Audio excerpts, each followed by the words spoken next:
जैसा बीजेपी होता है, जैसा बीजेपी और आरएसएस सोच है वैसे रवैया है। आरएसएस जो सोच है, जो बीजेपी सोच है वैसे रवैया है। सर मुख्यमंत्री क्या होता है, जो पार्टी चलाता है, जहाँ से हैंडल होती है, जो उनकी सोच हुई वही उनकी सोच होती है। आरएसएस सोच है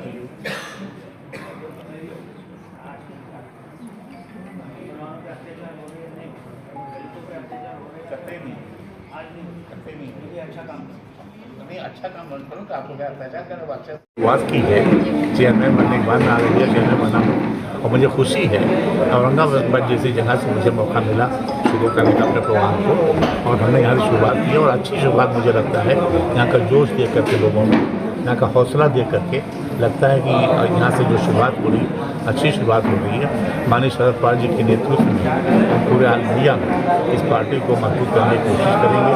पूरे हर स्टेट की राजधानी दौरा करेंगे। आज यहाँ आए हुए कल हम घूमना जा रहे हैं, इसके बाद हम लोग गुजरात जाएंगे, वहाँ चुनाव हो रहा है। और उसके बाद तमाम हमारे साथी जिसकी कमेटी हमारी बनी, हमारे लोग बैठे हुए हैं, सब लोग अपने अपने कामों पर लगेंगे और एक बड़ा काम करके जो सरकार मौजूदा सरकार देश में है इसको हिलाने की उसको डुबाने की कोशिश की जाएगी। 2024 के चुनाव में लड़ना है और हमको ऐसा महसूस हो रहा है हालात देख करके, जो राहुल गांधी जी की यात्रा है मुझे लगता है शरद पवार जी के नेतृत्व में विपक्ष तैयार है काम करने के लिए, चाहे नीतीश कुमार जी हो, चाहे लालू जी हो, चाहे ममता बनर्जी जी हो, सभी लोग। और जहाँ जहाँ सरकारें हमारी थी इन्होंने गिराने की कोशिश किया।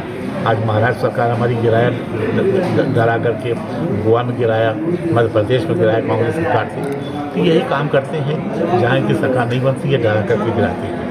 तो ये काम कब तक चलेगी? ये लोकतंत्र की हत्या कर रहे हैं। जो हमारे डॉक्टर भीमराव अम्बेडकर जी ने जो संविधान बनाया था पंडित जवाहरलाल नेहरू के नेतृत्व में, उसकी धज्जियाँ उड़ाई जा रही हैं, उसको तोड़ने की कोशिश हो रही है। उसको बचाने के लिए क्या करेंगे सर? उसको बचाने के लिए आवाम में जाएंगे, क्योंकि यहाँ तो आवाम का राज है ना मोदी का राज है ना हमारा राज है, यहाँ तो आवाम का राज है, ये आवाम का राज है। देखिए ये चुनाव होगा 1977 के पैटर्न पे। ये 2024 जो है 1977 में सारी पार्टियाँ विपक्ष की जेल में थी और चुनाव हुआ तो विपक्ष जीत गई। हमें लगता है 2024 चुनाव तक हम सब जेल में हो जाएंगे और चुनाव होगा, आवाम चुनाव लड़ेगी और आवाम जब चुनाव लड़ती है तो वही होता है कि सरकार जाती है, नई सरकार आती है। जैसे कि आपने कहा सर कि पार्टी को मजबूत बनाने के लिए आप बहुत सारे कोशिशें करेंगे, क्या रहेगा आपका अगला कदम? क्या रहेगा या पहला कदम? आवाम में जाएंगे, इनके पोल खोलने के लिए जाएंगे। तो इन्होंने कहा था 2 करोड़ रोजगार हर साल दें, कहा था नहीं कहा था। इन्होंने किसानों का वादा पूरा किया तो झूठा वादा पूरा किया और फिर नहीं किया, फिर किसान आंदोलन पे है। आज महिलाओं क्या हाल है? आज गैस का सिलेंडर इन्होंने कहा सब्सिडी दिया, खत्म कर दिया, कहा मेरा जुमला था। आज चूल्हे गर्दा खा रहे हैं लोग, काफ़ी लोग दिखलाती हैं टीवी हम लोग देखते हैं कि चूल्हे पर गर्दा पड़ा हुआ है, तो सब्सिडी खत्म कर दिया। पेट्रोल डीजल कहाँ ले गए?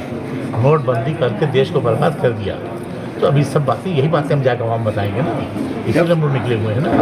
आप कह रहे हैं कि हम आवाम को जाकर बताएंगे, लेकिन आपके ही लोग, आपके ही कार्यकर्ता, कुछ आवाम अगर कुछ काम के लिए कॉल करती है या मैसेज भेजती तो आपके लोग आते नहीं काम करने के लिए, तो उन लोगों को क्या मैसेज देंगे? आप उन लोगों के लिए क्या कार्रवाई करोगे? ऐसी कोई जानकारी मेरे में नहीं, मैं सुबह से आया हूँ, कल मैं बॉम्बे 2 दिन से था। अगर ऐसी कोई बात होगी तो कार्यकर्ताओं की समस्या तो हमको सुननी पड़ेगी, उसे पूरा करना पड़ेगा, उसके लिए हम लोग कटिबद्ध हैं।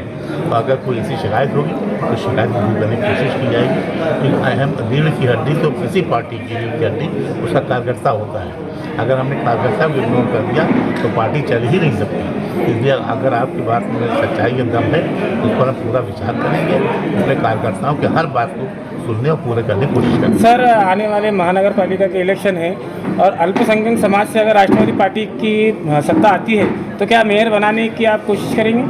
इस समय बताएगा, अभी तो नहीं कहा जा सकता कितने सभासद हमारे आएंगे, कितने क्या आएंगे, उस समय बताएगा। क्या मैसेज देना चाहेंगे सर औरंगाबाद के लोगों को? यही मैसेज देना चाहते हैं कि प्यार बांट के काम करें, बीजेपी बहकाए बनाएं, आरएसएस के एजेंडे पर न चलें, कि अच्छी व्यवस्था जो बनने वाली है उसका साथ दें। आज आपके पार्टी के अध्यक्ष है अल्पसंख्यक समाज की, तो क्या एक नया संचार पैदा हुआ, लोगों में उत्साह पैदा हुआ और माइनॉरिटी के आदमी को ऐसा लगना चाहिए कि हमारा सरबराह हमारे बीच में है और वो हमारी मदद के लिए हमेशा तैयार हैं। और इस मैसेज को आज पूरे कार्यकर्ताओं ने उसका इस्तेमाल किया कि राष्ट्रीय अध्यक्ष को दिल्ली में ना जाते हुए उन्होंने जो है यहाँ पे आके 1-to-1 बात किया। होटल में भी मिले लोग बहुत, यहाँ पे भी लोग बहुत मिले, और ये एक अच्छी पहल राष्ट्रीय अध्यक्ष द्वारा की गई है। मैं समझता हूँ इसके अच्छे रिजल्ट मिलने वाले हैं। सर, आपके कार्यकर्ता में थोड़ा सा रोष चल रहा है, आप नायब सदर है अल्पसंख्यक समाज के, तो रोष को दूर कैसा करेंगे सर?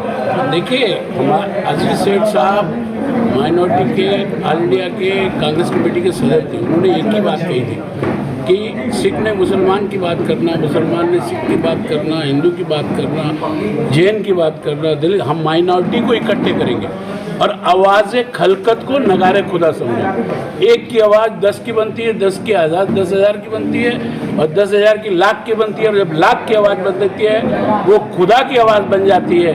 उसमें खुदा भी अपने को मदद करने के लिए तैयार हो जाता है। तो मैं ये समझता हूँ कि हम लोगों ने एक अच्छी शुरुआत की है, पार्टी के मदद हमको मिल रही है, और हम एक बार यदि काम करने के लिए शुरुआत करेंगे, मैंने माइनॉरिटी कमीशन के अंदर में भी काम किया और इतना काम किया है कि हम लोगों ने अल्पसंख्यक आयोग अपने द्वारी कन्नड़ में गए, छोटी छोटी प्रॉब्लम्स थी लोगों की, हम लोग गंगापुर में गए, हम लोग सोए गाँव में गए, सिल्लोड में गए, हर जगह डोर टू डोर स्टेप के ऊपर में काम करने की कोशिश की, जिससे आवाम में एक विश्वास पैदा होता है। और यदि वो विश्वास पैदा हो गया एक बार, तो आवाम खड़ी हो गई। यदि उसके साथ अन्याय होता है तो मैं समझता कोई उसको दबा नहीं सकता।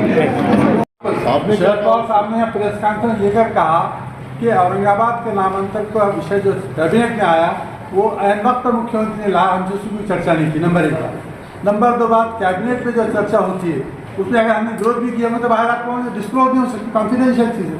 तीसरी चीज़, कैबिनेट में सब मंत्री अपने अपने विषय पर चर्चा करते हैं, लेकिन निर्णय मुख्यमंत्री लेता है। मुख्यमंत्री ने एक तरफा निर्णय लिया, हमारा उसको समर्थन नहीं। पवार साहब ने खुद कहा, उसके गवाही पत्र का फिर इसका मतलब यह है कि उद्धव ठाकरे ने झूठ बात कही है।